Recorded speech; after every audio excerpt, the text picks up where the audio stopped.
My student told me she was carrying my husband's child. I was in shock because my husband had been dead for 7 years. My student, Renee Blue, comes from a poor family, and her mother suffers from uremia. Out of sympathy, I lent her some money. She promised to pay me back after graduation. However, on graduation day, she handed me an ultrasound and told me, "Your money comes from your husband anyway, right? I'm pregnant with your husband's baby, so I won't be paying you back. Also, you should step aside." I was stunned. My husband had been dead for 7 years. On graduation day, I went to congratulate my students as their lecturer. I also planned to ask Renee for the $20,000 I had lent her for school and medical expenses. But when I saw her, before I even said anything, she gave me a look of contempt and said, "Candace, go get your car and take me home." I was taken aback. "What did you say?" Renee scoffed, pulled out an ultrasound report, and handed it to me. Confused, I looked at the document. It showed an early pregnancy of about 10 weeks. I was speechless. What were these college students thinking? Did they really think they could treat their lecturer like a chauffeur just because they were pregnant? "Renee Blue, your pregnancy has nothing to do with me. Why should I take you home?" Her best friend, Fiona, immediately chimed in. "How can you say that, Miss Jonah? Renee has difficulty moving around because she's pregnant. If it weren't because your car is nice, comfortable, and safe, we wouldn't even want to ask you." "What kind of nonsense is that? What does it matter how nice my car is? Who are you to demand anything from me?" I was beyond words and wanted to leave, but Renee blocked my path with her arms crossed. "Candace, not only are you driving me home today, you're going to drive me home every day from now on. You're also going to prepare all my meals and take good care of me and my baby. You'll do everything I say. If I feel the slightest bit of discomfort, you'll pay for it." I took a deep breath to calm myself down, then touched her forehead to make sure she didn't have a fever. "If your brain is fried, you should go see a doctor. You're just pregnant, not giving birth to a goddess. Why should I serve you? Your comfort or discomfort has nothing to do with me. You're insane." Fiona and Renee exchanged glances, both looking smug. Fiona stepped forward and confidently patted Renee's belly while looking at me arrogantly. "Don't you know, Miss Jonah? Renee is carrying your husband's baby. Your husband is the president of Lennox Corporation. This baby will become the heir to Lennox Corporation." I was stunned and didn't know how to respond. After all, my husband, Igor Lennox, had been dead for 7 years. My reaction only made Renee and Fiona feel even more smug. "What's the matter, Candace? Are you scared now? If you're scared, apologize and admit your mistake. Take good care of me until I give birth. Maybe, out of the kindness of my heart, I'll let your husband leave you a few thousand when he divorces you." Fiona, trying to please Renee, became even more sharp-tongued. "Miss Jonah, if you ask me, you should be thanking Renee. I heard you and your husband have been married for 7 years, but you still can't get pregnant. Could it be that you're a hen that can't lay eggs? What a shame for your husband's family. Renee is actually helping you out by getting pregnant with your husband's child." I rolled my eyes. My husband had been dead for 7 years. Of course I couldn't get pregnant. "That's enough. Candace, your husband already told me that he's grown tired of you.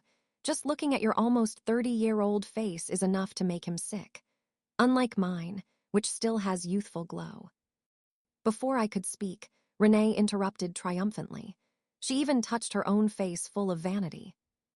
"You must be mistaken. Oh, right, Candace. As for the money I owe you, forget about it. We all know it's your husband's money. Anyway, I'm pregnant with your husband's baby, so I'm not going to return it. Also, you should step aside." Renee didn't give me a chance to speak. She kept talking over me. Fiona also chimed in like a loyal lapdog.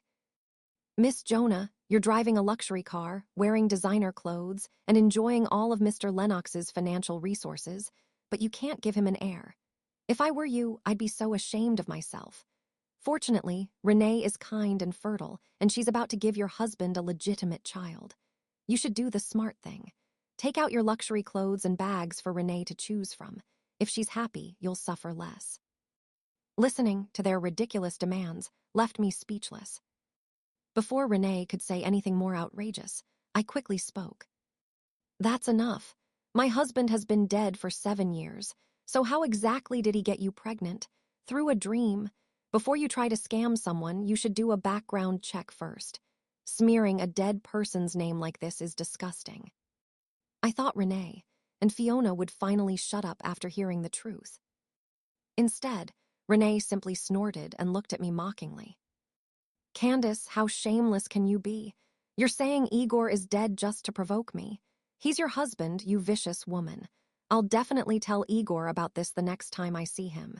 He'll dump you immediately. Fiona immediately comforted Renee. There's no need to get mad. She's not worth it. She's probably just saying that to upset you and affect your pregnancy. You're evil, Miss Jonah. Hearing that, Renee immediately pretended to understand. So that's your plan, Candace. Just so you know, the baby is a boy. Igor already took me to check the gender. He said that as soon as the baby's born, he'll have a life of wealth and comfort. So don't even think about laying a finger on my son. At that point, I couldn't help laughing. I looked directly at Renee. Are you deaf? I said my husband is dead. There's no way he got you pregnant. If you've been scammed, go to the police. Don't come to me and act crazy. Renee couldn't hold back her anger any longer. She pulled out her phone and showed me a photograph. Look, this is the president's office of Lennox Corporation. Who else can enter this office besides your husband? Who else can control the entire corporation?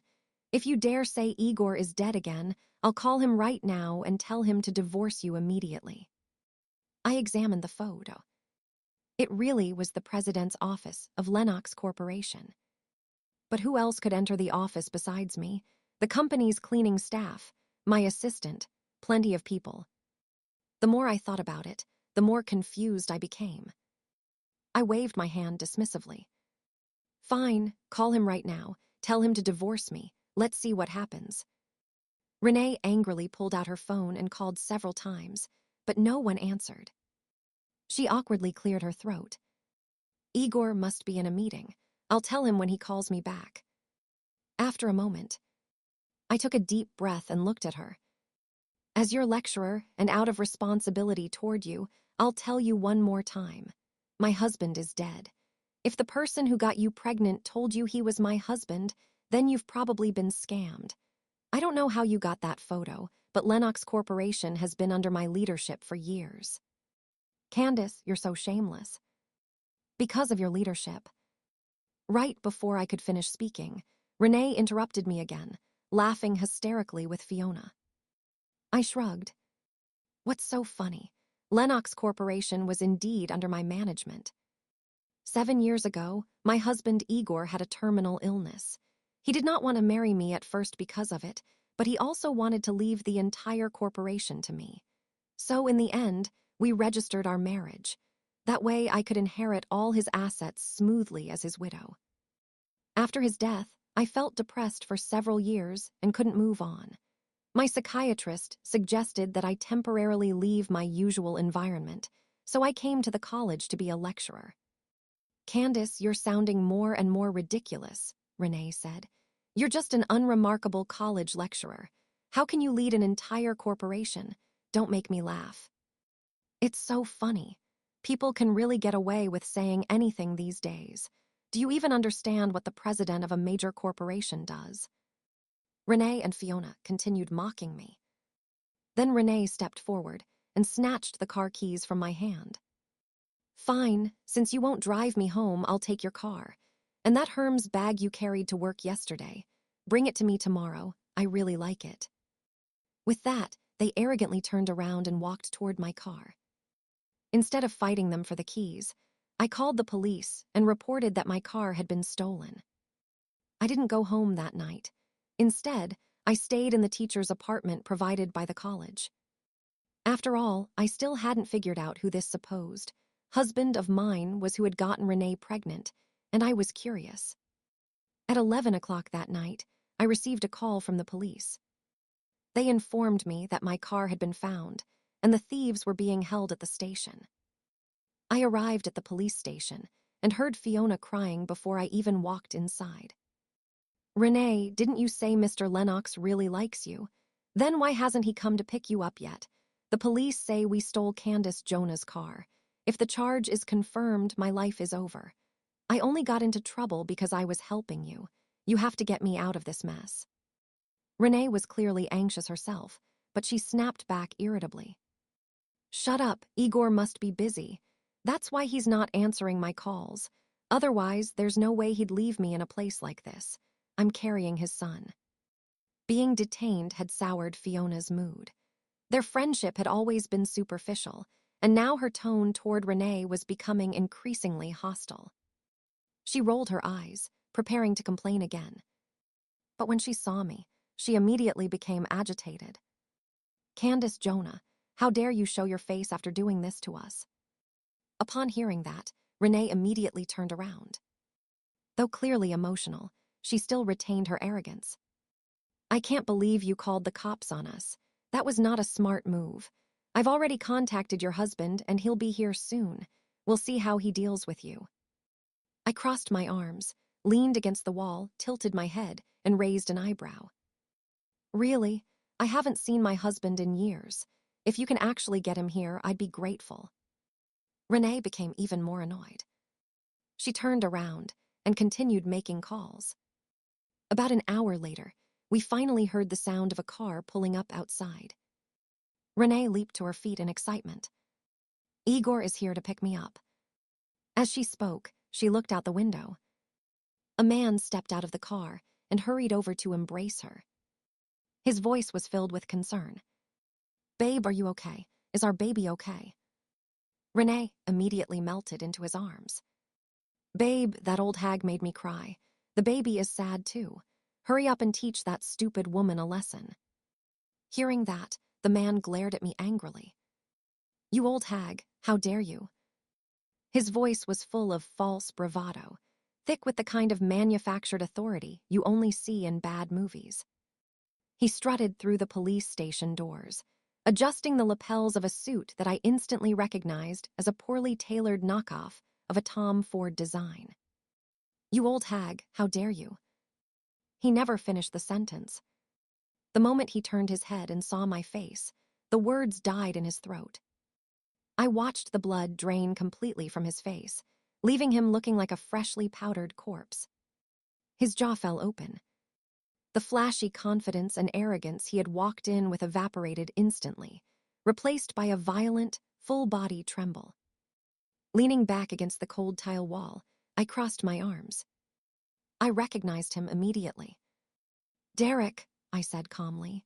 "Derek Vance, isn't it? Deputy Manager of Facilities and Maintenance at Lennox Corporation."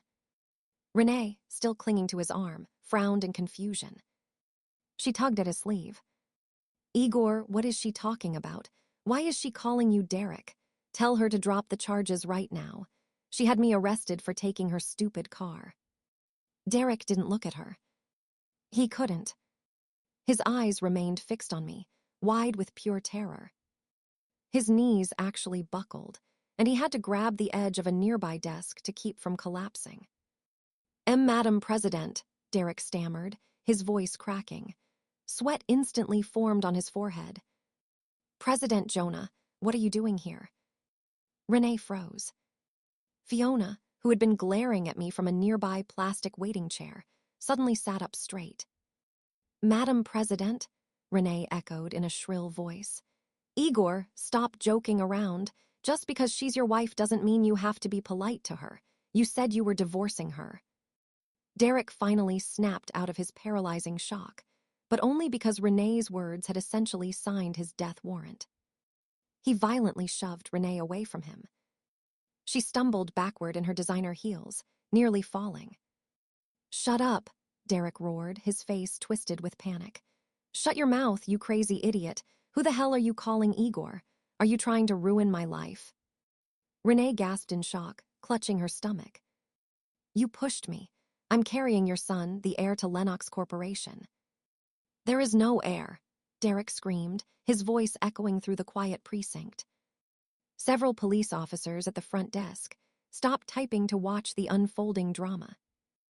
I'm not Igor Lennox. Igor Lennox is dead. My name is Derek Vance. Silence fell over the room. It was thick, suffocating, and absolutely beautiful. Renee stared at him, her mind clearly struggling to process what she had just heard. Fiona had gone completely pale, her eyes darting between Derek, Renee, and me. I took a slow step forward, my heels clicking sharply against the linoleum floor. "Let me get this straight," I said, keeping my voice calm, despite the fury simmering underneath. "You used your access card as a maintenance manager to sneak this college girl into my late husband's preserved office. You told her you were Igor Lennox, and you told her that I was your soon-to-be ex-wife."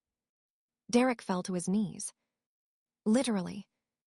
He hit the floor, so hard the impact echoed through the station. "President Jonah, I swear to God, I never meant for this to happen," he begged, crawling a few inches toward me before a police officer stepped forward and warned him to stay back. Derek immediately raised his hands in surrender, tears streaming down his face. It was just a stupid lie. She was on a dating app looking for a rich guy. I just wanted to impress her. I only brought her to the executive floor on a Sunday when the building was empty. I never thought she would actually confront you. I didn't even know she was your student." "You're lying," Renee suddenly shrieked. She lunged forward and grabbed Derek by the collar of his cheap suit. "You're testing me, aren't you? This is a test. Igor, stop this. I saw your bank account balance. You showed me the millions." Derek shoved her away again and looked at her with absolute disgust. "That was a screenshot I bought off the internet for $5, you gold-digging idiot. I make $70,000 a year. I drive a 2014 Honda Civic. The only reason I could even afford to take you out to dinner is because I've been skimming money from the cleaning supply budget." The devastation that washed over Renee's face was remarkable. The arrogant, entitled smirk she had worn for the past day shattered into a million pieces. She finally looked at Derek for what he really was: the cheap watch, the scuffed shoes, and the pathetic figure groveling on the floor. "No," Renee whispered, backing away as her hands trembled uncontrollably. "No, no, no. You promised me a villa. You promised me a trust fund for the baby. I owe $20,000. I threw away my degree." "You threw away a lot more than that." Fiona suddenly stood up, her face twisted with rage. She marched over to Renee and slapped her hard across the face. Smack. "You stupid, delusional idiot," Fiona screamed, grabbing Renee by the hair. "You told me you were set for life. You told me that if I helped you deal with Candace, you'd get me a director position at the corporation. Because of you, I'm facing grand theft auto charges. I'm going to prison for a janitor's baby." "Get off me," Renee shrieked, fighting back. The two best friends, who had spent the entire afternoon mocking me and planning how they would divide my assets, were now clawing at each other like feral cats. "Hey, break it up." Two police officers rushed over, physically separating the screaming girls and forcing them into separate chairs. I watched the pathetic spectacle with cold detachment. Then I turned to the desk sergeant, who was looking at me with a mixture of awe and pity. "Officer," I said smoothly, "I would like to officially press charges against Renee Blue and Fiona Vance for the theft of my vehicle. Furthermore, as the president of Lennox Corporation, I am pressing charges against Derek Vance for corporate fraud, trespassing, and embezzlement." "Please, President Jonah, please," Derek sobbed, pressing his forehead against the floor. "I have a family. My wife will kill me." I paused and raised an eyebrow. "You have a wife?" Renee, who had been sobbing into her hands, suddenly looked up, her eyes red and swollen. "You're married." Derek flinched and avoided looking at her. "Yes, she's pregnant with our second child." If Renee could have died from humiliation in that moment, she would have. She had mocked me for being a barren widow, paraded her pregnancy as her ticket into high society, and demanded that I serve her like a maid. In reality, she was nothing more than the gullible side piece of a married maintenance worker who stole money from the company budget. "Keep him in holding," I told the officer. My corporate legal team will be here in the morning to hand over all security footage and audit reports. I didn't spare another glance for any of them. As I turned and walked out of the police station, Renee's desperate screams echoed behind me. Miss Jonah, wait. Candace, please, I'm sorry, I'll pay you back. Please don't send me to jail. I pushed through the heavy glass doors and stepped into the cool night air. The silence of the city felt incredibly refreshing. By 8 o'clock the next morning, my temporary hiatus from the corporate world was officially over. I sat in the teacher's apartment, dressed not in the modest cardigans and slacks I usually wore to lecture, but in a tailored charcoal Armani suit. My hair was pulled back into a sleek, severe bun. A sharp knock sounded at the door. When I opened it, my executive assistant Chloe stood there holding 3 thick binders and a cup of black coffee. Behind her stood 2 men in sharp suits, my lead corporate attorneys. "Good morning, boss," Chloe said with a predatory smile. "Welcome back." "Did you get it done?" I asked, taking the coffee and stepping aside. "Everything." She dropped the binders onto the dining table. I had the IT department pull Derek Vance's access logs. He's been entering Mr. Lennox's preserved office every second Sunday of the month for the last 6 months. We also completed a midnight audit of the facility's budget. He's embezzled approximately $45,000 over the last 2 years through fake vendor invoices. "Perfect," I said, taking a sip of coffee. "Hand everything over to the district attorney. I want the maximum sentence." "Consider him finished," one of the attorneys replied. "And the students?" I asked. "They were denied bail this morning due to the value of the stolen vehicle," another attorney said. "Your Hermes Birkin bag was also inside the car, elevating the charges. However, Renee Blue received compassionate release pending trial due to her pregnancy." "Is that so?" I walked to the window. "And the debt?" "We filed a civil suit for the $20,000 loan," the attorney confirmed. "Since she signed a promissory note, it's an open and shut case. We've already moved to freeze her accounts, although she has less than $200 available." "Her mother has kidney failure," I said coldly. "That money was supposed to pay for dialysis treatments. Instead, Renee spent half of it on designer clothes so she could pretend to be a billionaire's mistress." Chloe scoffed. "What do you want to do about her, boss?" "Nothing illegal," I replied softly. "But she made a spectacle of me. She dragged my late husband's name through the mud to satisfy her own vanity.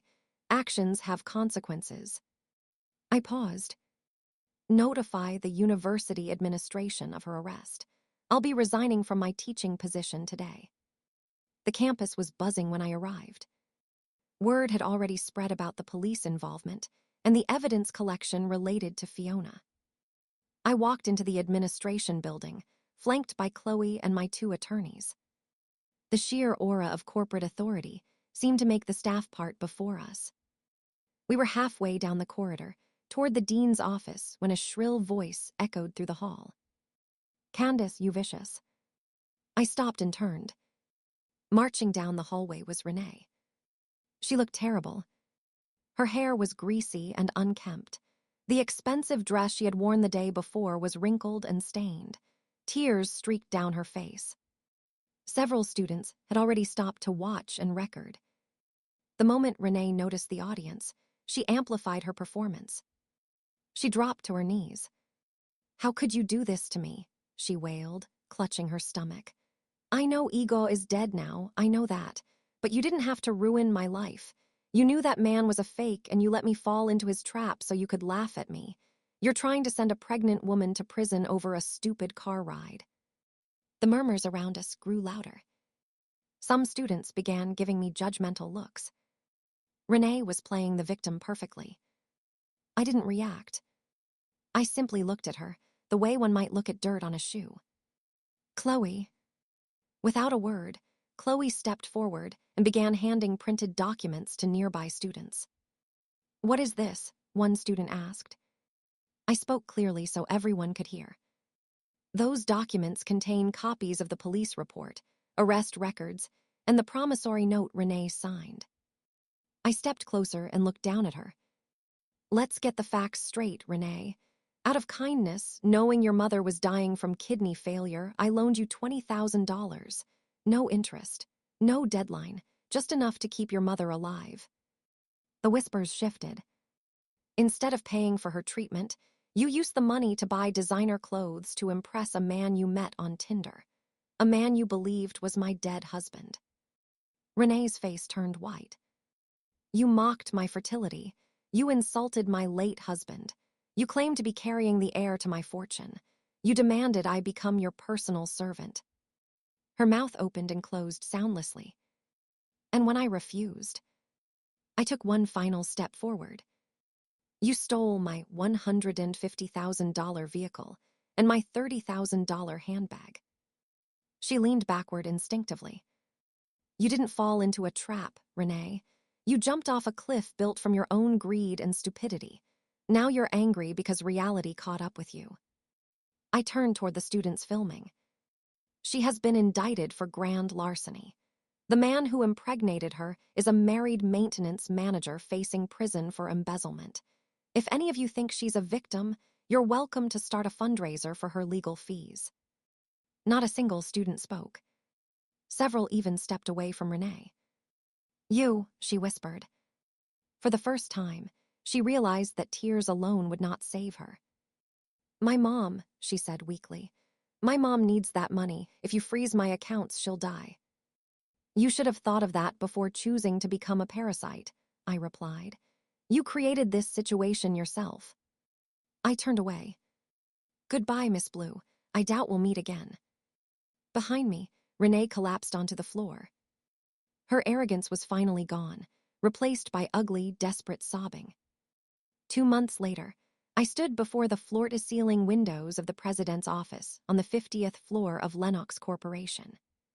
The city skyline stretched beneath me in the golden light of sunset. The office looked exactly as Ego had left it, although it had been thoroughly sanitized of every trace Derek Vance had left behind. The door opened. Chloe entered carrying a tablet. Boss, the quarterly reports are ready. Profits are up 12% across the technology division. Good. Distribute bonuses to the department heads. Any other news? Just the legal updates.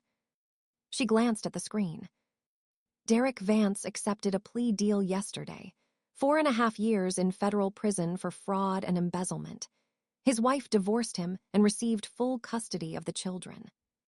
And the students. Fiona was expelled and is serving 6 months for her role in the theft. Chloe flipped to another page. As for Renee, she was expelled as well. Because of her pregnancy, the judge ordered 3 years of probation and mandatory community service instead of jail time. The civil court also ruled in our favor.